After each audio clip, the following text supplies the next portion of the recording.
What's going on, everybody? Welcome back to Simplereacts. Today we got part 2 of the Babymetal guide.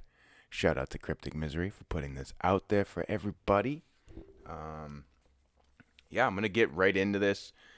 We left off about 24 minutes in, so we have about 20 minutes left, which is why I wanted to split it. I know my video yesterday was like 40-something minutes long. Alright, we're jumping right into this. Girls entered the Tokyo Dome show on crosses.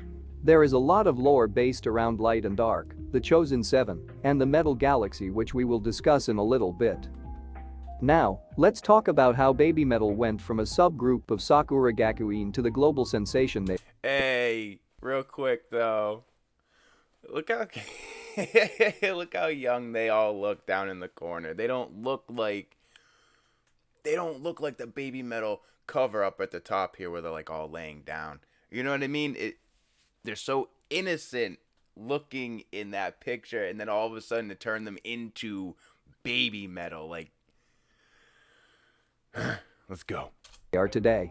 Babymetal's first single, titled Doki Doki Morning, released in Sakura Gakuin's debut album in 2010. Okay. This song was recorded when Su Metal was just 12 years old, and Yui Metal and Moa Metal were just 11 years old. Make sure I get my mute button Babymetal's ready. first CD single was a collaboration with the band Kiba.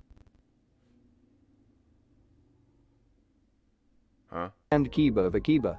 Okay. This collaboration consisted of each band covering the other's song. Hold on. I don't know Debut what just album happened. in 2000 and Moa Metal were sorry. just 11 years old. Babymetal's first CD single was a collaboration with the band Kiba of Akiba. This collaboration consisted of each band covering the other's song, which led to Babymetal performing Kiba's song, Kimito Okay. Anime ga Mitai, at a lot of their early shows. In 2012, Babymetal performed outside of Japan for the first time at the Anime Festival Asia in Singapore. Throughout 2012 and 13, they released singles Headbanger, Ijime Dame Zetai, and Megitsune, leading— Which Megitsune is actually blocked for me currently, so if you guys want me to get another version of that video up, I think it's been long enough where I don't remember the full song anymore. My curse. But if it's something you guys want to see again, I don't know. We figure it out. up to 2014, which would prove to be a very big year for Babymetal. In February 2014, Babymetal released their first self-titled album containing 13 tracks. The album was received very well by both critics and the public, with it charting in Japan, America, Germany, and the UK. The official video for Gimme Chocolate went viral on YouTube in 2014, leading to many people discovering Babymetal for the first time around the world. In the beginning of March, Babymetal became the youngest ever female act to headline the world-famous Budokan Arena, with about 10,000 fans attending each night. At the end of the second show, they announced that Babymetal will be going on their first world tour throughout the year, including stops in France and Germany. After a fan-driven campaign titled Babymetal for Sonosphere UK 2014, Babymetal was added to the Sonosphere lineup. This appearance at Sonosphere 2014 became one of the most important performances in Babymetal's history. Sonosphere 2014 was really the first time Babymetal performed on a big stage outside of Japan. Many fans recognize this show as the moment Babymetal was legitimized on a worldwide stage. はい、今年私が一番思い出に残っていることは、7月にイギリスで I mean, that is obviously a huge accomplishment, you know, not only to go outside of your own area, but to play at the Sonosphere Festival. Come on. ソニスフィアに出させていただいたことです。その時5万人っていうたくさんの方の前で I mean, think about that. If they're filling the Budokan and it's 10,000 people, you're talking a crowd 5 times larger than that, all at once. Talk about the intimidation. Like, I think that's what people don't really consider when they're like, okay, no, you guys, you know, you sing, you play music, whatever. Like, just get up in front of the crowd. There's a lot that goes into it. ライブを行って、私たちが今までライブした会場の中では最大の場所で、しかもメタルフェスで、海外のメタルフェスに出演させていただくのがソニスフィアが初めてだったので、最初はメタル好きの方に受け入れてもらえるのかなとかすごく不安な気持ちでいっぱいだったんですけど、いざライブが始まったら皆さん盛り上がってくださって、でメタルの好きな方にも受け入れられたんだベビーメタルってと思って、すごく嬉しくて自信につながりました。 They were initially slated on one of the smaller side stages, but due to the buzz online they were moved up to the main stage of about 50,000 people. The That's girls huge. were worried the crowd would not accept them, as UK festival crowds are notoriously hostile. The crowd was initially a bit confused and viewed them more as a novelty act, but were quickly convinced otherwise, and by the end of the set the entire crowd was singing along, doing the fox sign, and chanting "We want more" as the girls were walking off stage. Because it's intoxicating. You can't get away from baby metal once you hear them.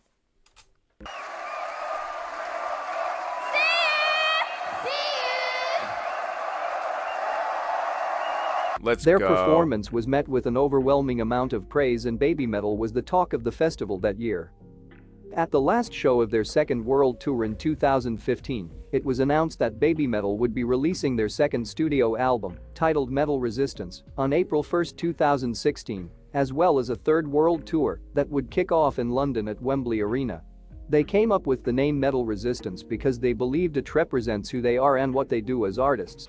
はい、いろんなジャンルに、今回のアルバムはいろんなジャンルに挑戦してベビーメタルを象徴するものだったなって私たちは考えてるんですけど、だから前回のアルバムは私たちの名刺代わりっていう風に呼んでるんですけど、今回のアルバムは私たちの成長過程が本当に見ていただけるものなんじゃないかなって思っています。いろんなことに挑戦して身長とか声も成長して、私たちの成長がたくさん詰まっているものなので、そうやって言っていただけてとても嬉しいです。 On April 5th, Babymetal made their US television debut, performing Gimme Chocolate on The Late Show with Stephen Colbert. Hey. I'm not sure what I'm about to see. No, you're not, Steven. But I'm pretty excited about it. You better be. Perform Gimme Chocolate. Please welcome Is that a canvas print of the Babymetal logo? That's fire. Babymetal. Babymetal made a special appearance at the 2016 APMA Awards, where they performed with Judas Priest frontman Rob Halford. Yeah. They concluded their world tour with 2 back-to-back shows in the Tokyo Dome, with about 55,000 fans attending each night. The first night would also be the only time they ever performed Tales of the Destinies live. Real? Okay. Which we have done. If you guys haven't seen that reaction, make sure you go and check it in the Babymetal playlist. Just saying. After their world tour, Babymetal supported Red Hot Chili Peppers, Metallica, Guns N' Roses, and Korn on their world tours as an opening act for several of their shows. Now that's fire. That is, see, here in America, you're talking bands that we revere as some of the best in metal. Not to everybody, but to a lot of people. Like, they have the popular opinion. And when you're a band coming from another country and you're opening up for Western bands like that, especially these ones, it gave me goosebumps. Like, it actually gives me chills. Like, you guys have made it. You guys are opening up for some huge bands. And I'm not saying, like, you made it. Like, don't ever think you just made it, because that's when I feel like it might get a little bit. But I'm saying, as a fan, from a fan perspective, you guys made it. Like, let's go. They then commenced their 5 Fox Festival tour, where they would do several shows in Japan with specific audience requirements, such as all girls, all boys. Sorry, give me 1 second. Would do several shows in Japan with specific audience requirements, such as all girls, all boys, all children, and so on. This tour ended at the Big Fox Festival show on October 15, 2017, which would unfortunately be the last time Babymetal performed as its original trio. Before the Legend S Baptism XX show in December 2017, which was to celebrate Sue Metal's 20th birthday, it was announced that Yui Metal was advised by her doctor to not perform at this show due to an undisclosed health issue. They considered cancelling the show, but went ahead as just the duo of Sue Metal and Moa Metal for the first time. This would also be Mikio Fujioka's last performance with Babymetal before his untimely passing. The show went on exactly as it would have, just with. So real quick, let's have a moment of silence for it. Like,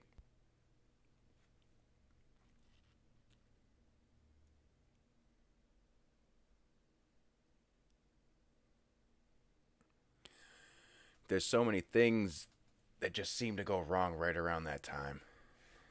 That's horrible. It's a horrible turn of events. Without Yui Metal, even having Moa perform the Black Babymetal songs on her own.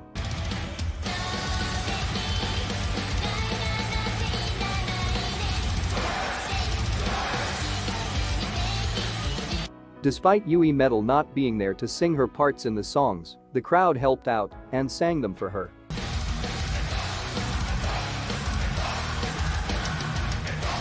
Following That's this awesome. show, Babymetal was about to See, and what other crowds, seriously, what other fandoms are out there where you could have missing people in your band and the crowd is still just as into it? They're not upset that they spent the money on the ticket. Like, that's huge. That's huge. It gives me goosebumps too. Like, I'm just sitting here freezing. I'm gonna have to get a sweatshirt pretty soon. embark on their 2018 world tour, and no announcements had been made about Yui's status, so fans assumed that Yui Metal would be back, and it would be business as usual. However, this was not the case. They kicked off their US tour in Kansas City, but much to everyone's surprise, Yui Metal was not there, and everything was different. Su Metal and Moa Metal were now positioned in the center, with two backup dancers off to the sides, Minami Tsuki and Minako Maruyama, who the fans nicknamed Muscle Metal. Moa was also now singing all of Yui's lines, as well as continuing to perform Black Babymetal songs on her own. The traditional red and black outfits were also replaced in favor of a darker, more mature look. It was not announced until after this first show that Yui Metal would not be participating in the US leg of the world tour. Su and Moa have discussed in great length how hard the first stretch of shows without Yui was. The reaction to Yui not being there at Legend S was so bad that they thought fans would reject them without Yui. And Now, did I miss the part where they said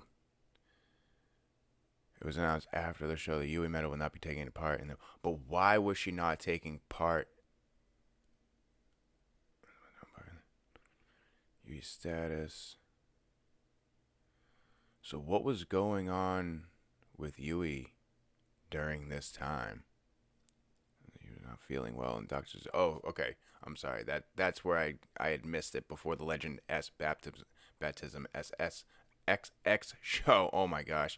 It was announced that Yui Metal was not feeling well in doctors. So what happened is what's going on in her current state, like right now? Because obviously this is an older guide and things like that. Well, maybe it's not that old, but what's going on with Yui Metal now? were worried people would boo them off stage and throw things at them. I wanted to know, what's it like continuing on without her, and do you miss having her around? It's been difficult, but her departure made a bond between Su Metal and More Metal even stronger. Despite this, they continued on with the tour, and it went about as well as it could have. On April 1, 2018, Babymetal posted a mysterious video entitled Metal Resistance Episode 7, The Revelation, which explained that a dark side of Babymetal exists with 7 metal spirits and that a new era is about to begin. We're gonna have In to May, check that out. another cryptic If you guys want to see me do a reaction to that video, make sure you leave it in the comments. message was posted on social Or hit me up on the Discord. You guys know where to get at me. media stating that no one will know how the Chosen 7 will be presented, only the Fox God knows. Over the next week, they posted a series of images onto their Instagram story, labeled 1 through 7. On May 8, a music video for their new single, Distortion, was released, featuring imagery depicting the I Chosen ain't seen 7. that yet. On I'm just October saying. 30th, a graphic novel titled Apocrypha, The Legend of Babymetal, was released by Z2 Comics, telling the fictional story of how Babymetal came to be. The first true foray into the dark side of Babymetal would be at their Dark Knight Carnival show. However, before that, on October 19, 2018, Amuse put out a statement that reads, Yui Metal had expressed her desire to return performing with the group in the following months after last December's performance due to health concerns. However, Yui Metal came to a decision that she will not be performing during the 2018 World Tour in Japan, and that she will no longer be a part of Babymetal. Why? Yui also put out a statement apologizing for her decision and thanking the fans and everyone she had worked with for the last 8 years. This was the No! last time anyone has heard from Yui publicly. No!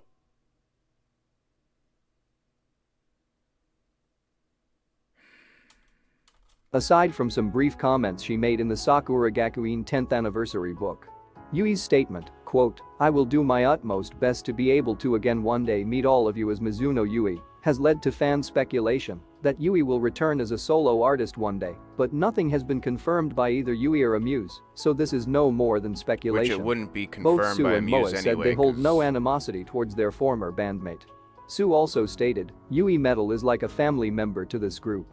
Although she has left, we'll continue to support her and hope that she can pursue what she'd like to do in the future." Sue and Moa have said that they both still talk to Yui and that she is doing well. Okay. Now, we have the first show since the official announcement that Yui would no longer be with Babymetal and the first true look at the new dark side of Babymetal, Dark Knight. That's fire. That is fire. Knight Carnival. While Legend S was meant to represent the light, this show was meant to represent the dark. Dark Knight Carnival was heavily based on the Chosen 7 lore, which is why Sue Metal and Moa Metal were joined on stage by 5 backup dancers. No! No, no! No!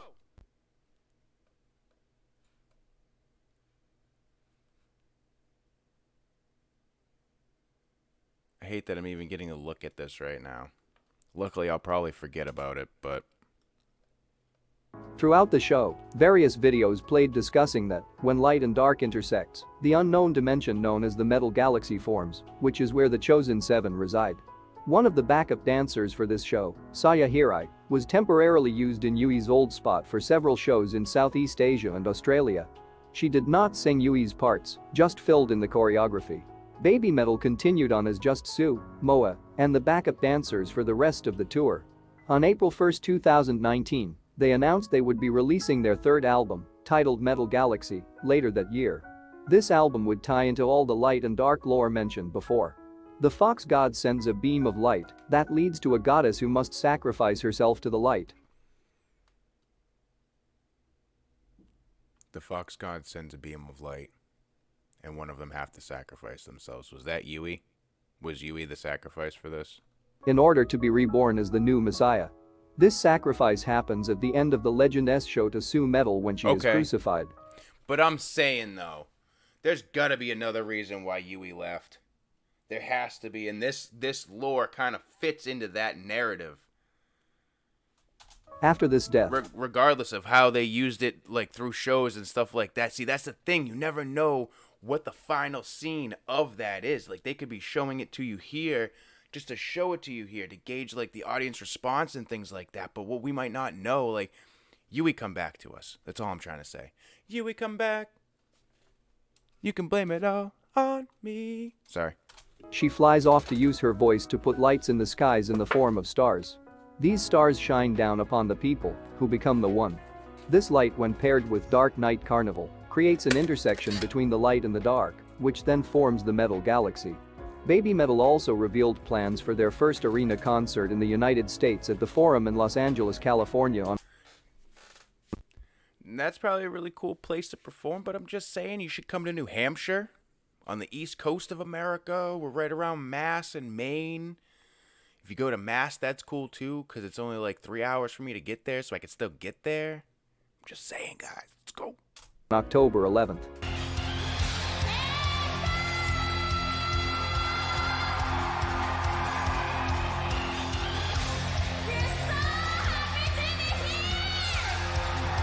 This show was later revealed to coincide with the release of Metal Galaxy. However, before that, 2 shows were announced for June and July of 2019. At the first show, we got the big announcement about the newest addition to Babymetal, the Avengers. Wait, no, not that. It was announced that a rotating cast of 3 dancers, referred to as the Avengers, would be filling in Yui Metal's old spot. Okay. No! No! I said no. Clutch mute. We can't see this stuff. We can't hear this stuff. I'm not even supposed to be looking at this stuff right now.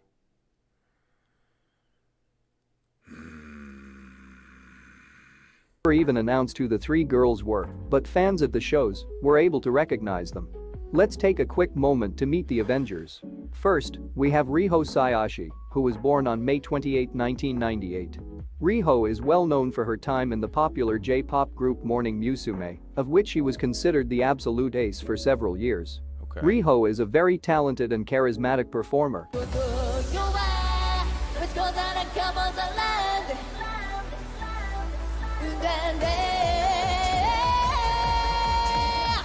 If you guys want me to check out this group, make sure you leave it in the comments below. Hit me up through my Google form. I'm going to tell everybody. I don't know why I keep saying let me know below. Hit me up through my Google form, please. Start sending them through my Google form. It would make it so much easier. And it's still free. Go to the Google form, please. She actually attended Actors School Hiroshima at the same time as Yui Metal and was considered to be her rival as the two often battled for the top spot of the class. Riho left Morning Musume in 2015. After an over 3-year hiatus, she reappeared to the public in March 2019 and was eventually revealed as one of the Avengers. On September 3, 2020, Riho announced that she has signed to Japan Music Entertainment as a solo artist and has since performed in several musicals and appeared on a TV show. Next, we have Kano Fujihira, who was born on August 28, 2004. Kano is a former member of Sakura Gakuin, where she was a member of the subgroup Sleepies and was the student council president in her final year, just as Yui Metal and Moa Metal were. She is currently a member in the relatively new Amuse unit at 1-5, which is another all-girl J-pop group.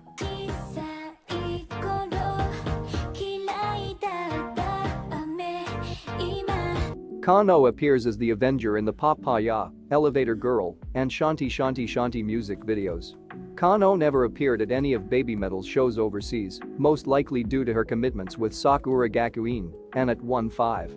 And finally we have Momoko Okazaki, born on March 3, 2003. Momoko signed with Amuse in 2014 and transferred into Sakura Gakuin the following year until graduating in 2018. After her graduation, she left Amuse to go study abroad, as well as appearing in some TV shows and the Black Butler musical.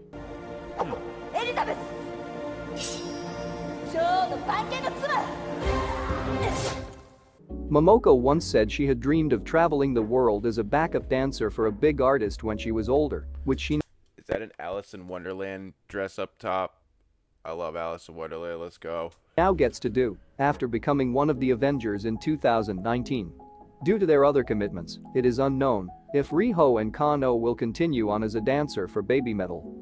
Momoko has been the Avenger for the last 20+ shows, and it currently looks as if she may be the only one in that spot for now, but only the Fox God knows. Only the Fox God knows. Now we move on to some of the most recent news. Sue and Moa appeared in Corey Taylor's CMFT Must Be Stopped music video. I will definitely be putting a reaction out to that.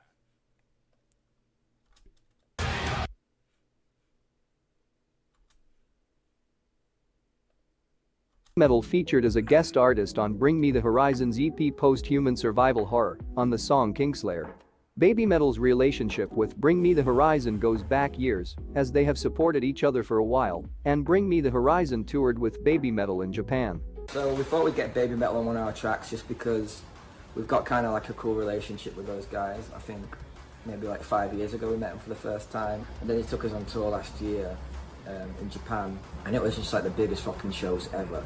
And honestly, I think like their enthusiasm for our band has kind of got us bigger over there, because like last time we went there, like shit just seemed to start to feel like big. We just kind of wanted to like celebrate our connection by having them on a song. As it drew near, Babymetal revealed that they are celebrating their 10th anniversary with the release of a greatest hits album entitled 10 Babymetal Years on December 23, 2020. Okay. We appreciate everyone for supporting Babymetal. We are very excited for our 10th year. And You can hear how good she's gotten with English. please check out our best album and online events coming up soon. Babymetal was then invited to NHK's 71st annual New Year's Eve television event. The honor of performing on Kohaku is strictly by invitation, so only the most successful singing acts in Japan can perform, and this would be Babymetal's first appearance at the event. A performance on Kohaku is a big highlight in a singer's career because of the show's wide reach, as it is typically the biggest television event of the year in Japan. The artists are then split up into teams of all males and all females, then at the end of the show judges and the audience vote to determine who performed better. The female team won this year, which they hadn't done since 2016. Hey, In December I'm just saying. I'm just saying. Stay home, stay metal. I like that. Those are cool masks. 2020, it was announced that Babymetal will play 10 shows at Tokyo's famous Budokan venue in 2021 as part of their 10th anniversary celebration. These 10 shows. But I say it again, when are you guys coming back to America? More specifically, when are you coming to the New Hampshire area so I can go to a concert? Marked the final chapter of the metal resistance. Due to the pandemic, various policies were in place to ensure the safety of the attendees. All 10 shows featured the 10 songs from the 10 Babymetal Years album, as well as the return of a few fan favorites that hadn't been performed in years. These shows were the first time any black Babymetal or Sue Metal solo songs were played since 2018. Wow. On April 1st, an image was posted on all Babymetal's social media accounts, simply stating, "Stairway to Living Legend," of which the meaning is still unknown. Okay. After the 10th show finished on April 15. What do you guys think about the Stairway to Living Legend? Has any more been figured out about the Stairway to Living Legend? I know I'm kind of slacking catching myself up with the lore and all the videos and everything, but let me know. A short video talking about the end of the metal resistance was shown. And with that, we are all caught up on the history of Babymetal. Hopefully you found this video to be entertaining and informative. go. Thank you for watching. See you! Shout out to Cryptic Misery, for real. Like, it...